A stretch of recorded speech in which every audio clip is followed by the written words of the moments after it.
खोतकी ही आत्ताच्या पिढीनं बघितलेली नाही आहे. पण मी माझ्या लहानपणी मी कोकणात वाढलो आहे, मोठा झालो आहे. पण मी दक्षिण कोकणात मोठा झालो आहे, म्हणजे रायगड जिल्ह्यात. आणि मी खोत पाहिलेत, असे 3-4 खोत पाहिलेत आयुष्यात. त्यामुळे ते कसे असतात, ते कसे बोलू शकतात, त्यांचं कसं आविर्भाव असतो एकंदरीत. म्हणजे छकडा गेला तर तो छकडा त्यांचा, म्हणजे छकडा म्हणजे त्यांचं बैलगाडी, तो गेल्यावर तो कसा सजतो, ते बैल कसे सजतात, ते त्यांना त्यांचं जे वैभव असतं ते वैभव दाखवण्याची जी एक वृत्ती असते ती आजही आपल्याला बघायला मिळते.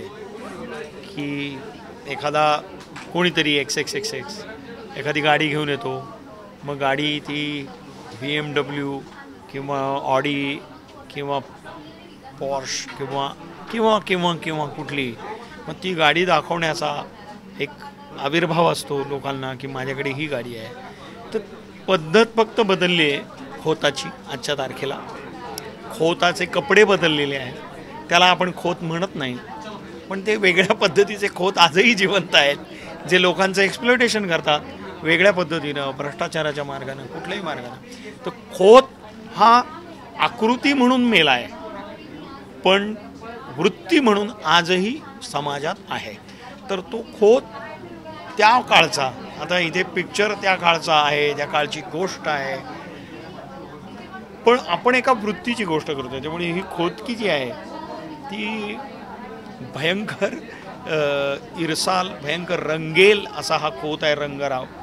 आणि अतिशय विकृती ठासून भरलेला, अतिशय रंगेल वृत्तीचा असा हा रंगराव.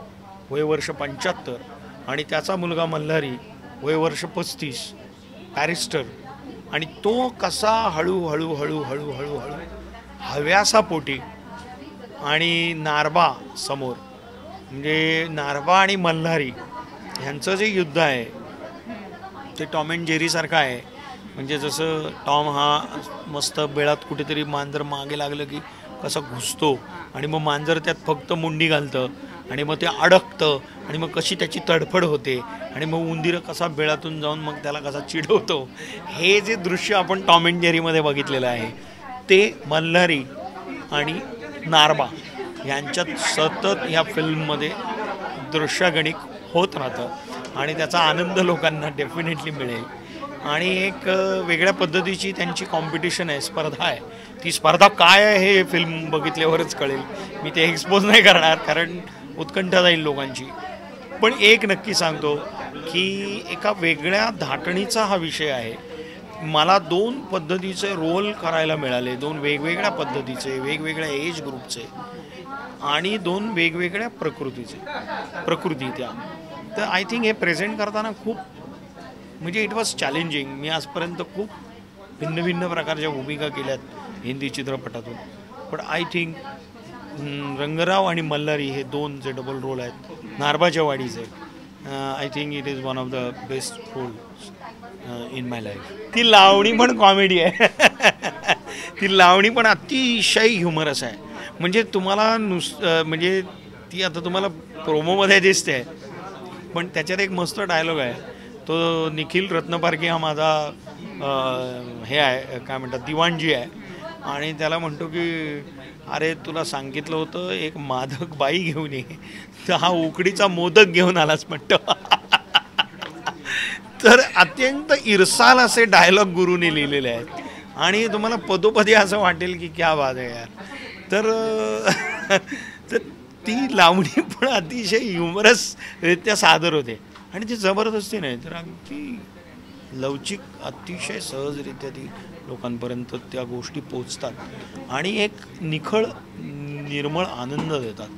आणि ह्या सिनेमातून 100% प्रत्येक व्ह्यूअर, प्रत्येक हा चित्रपट बघणारा मनुष्य हा घरी जाताना, उठताना खुर्चीवरून एक अत्यंत चांगला असा मेसेज घेऊन जाईल.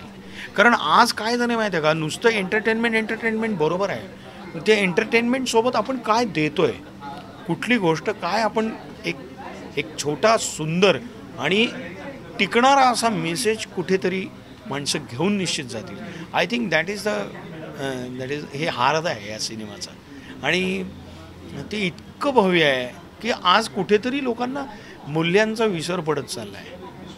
म्हणजे मूल्य हेच मूल्य झालं आहे आता. तर प्रॉब्लेम असा झाला आहे की कुठेतरी आपण अशा पद्धतीच्या कथेतून एंटरटेनमेंटच्या माध्यमातून एक असा भव्य आणि सज्जड एक ठोस मेसेज लोकांपर्यंत नारबाचीवाडी नक्की पोचवेल. आणि आजच्या जनरेशनसाठी सुद्धा खूप महत्त्वाचा आणि खूप इम्पॉर्टंट जीवनाचा मेसेज आहे त्याच्यात. तर नुसती कॉमेडी, उगाच गुदगुल्या करणारी कॉमेडी किंवा जबरदस्ती अंगविक्षेप करणारी कॉमेडी अशी नाही आहे याच्यात. जे काही आहे ते सिच्युएशन ओरिएंटेड आहे आणि प्रत्येकाचा रोल. आमचे रोल तर मी म्हणतो की माझं भाग्य आहे की मला 2 रोल करायला मिळाले या चित्रपटात. आय एम रिअली, म्हणजे प्रत्येक ॲक्टर झटत असतो आयुष्यभर की आपल्याला काहीतरी वेगळं करायला मिळावं. ते मिळालं. हिंदी करतोय मी, पण इथे जो आनंद आहे तो वेगळा आहे की इथे आपल्याला आपल्या मनाजोगतं, आपल्या आत्म्याजोगतं काम करायला मिळतं आणि आपल्याला आनंद व्यक्त करून त्याच्यात रममाण होऊन तो रोल करायला मिळतो. ही गोष्ट वेगळी आहे. तर खरंच गुरुचे संवाद, आदित्यचं डिरेक्शन, पौर्णिमा ओकने खूप सुंदर कॉस्ट्यूम डिझाईन केले आहेत. अत्यंत सुंदर असा कोकण आपल्याला ह्या फिल्ममधून बघायला मिळेल. दिलीप प्रभावळकरांसारखा एक मोठा नट या चित्रपटात नारबाचा रोल करतो. अतुल परचुरे आहे, भाऊ कदम आहे, यू नेम इट. प्रत्येक कॉर्नरला एक छोटी मोठी तोफच आहे.